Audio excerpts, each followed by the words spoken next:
मित्रांनो नमस्कार. आपला मित्र शैलेंद्र भांडारकर वनस्पती एक खोजच्या माध्यमातून आज आम्ही जंगल सफारीला आलेलो आहे आणि आज आम्हाला एक औषधीय पौधा मिळालेला आहे मित्रांनो. तर हे जे झाड आहे आपण कशाचं झाड आहे आपण ओळखू शकता. हे झाड तुम्हाला जर जुनाट खासी असेल आणि ती खासी बसत नसेल, तुम्ही औषध घेऊ थकले असाल तर एक फुकटचा मोफतचा इलाज आहे हा आणि याच्याने 100% खासी कमी होतो मित्रांनो. हा रामबाण उपाय आहे खासीसाठी.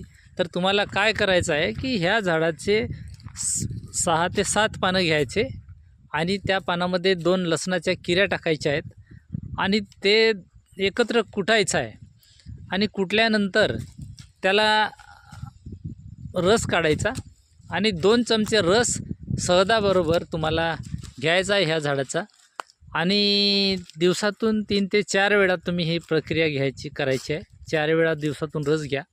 सकाळी, दुपारी, संध्याकाळी, रात्रीला जर खोकला असेल परत रात्री घेऊ शकता.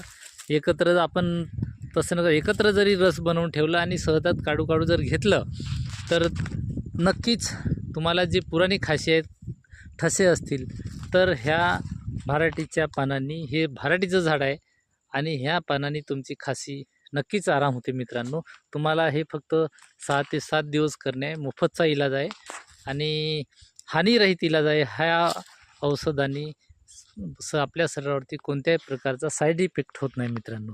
तर असा बहुगुणी पौधा हा भाराटीचा पौधा आहे, भाराटीचं झाड आहे आणि ह्या झाडाच्या फक्त पानांचा उपयोग आपल्याला करणे आहे मित्रांनो. तर मित्रांनो धन्यवाद. आजचा हा व्हिडिओ आपल्याला कसा वाटला नक्कीच कमेंट करा आणि आपल्याला जर खासी झाली असेल तर नक्कीच आपण सुद्धा याचा उपयोग करा मित्रांनो आणि लाईक करायला विसरू नका आणि सबस्क्राईब करायला विसरू नका. धन्यवाद.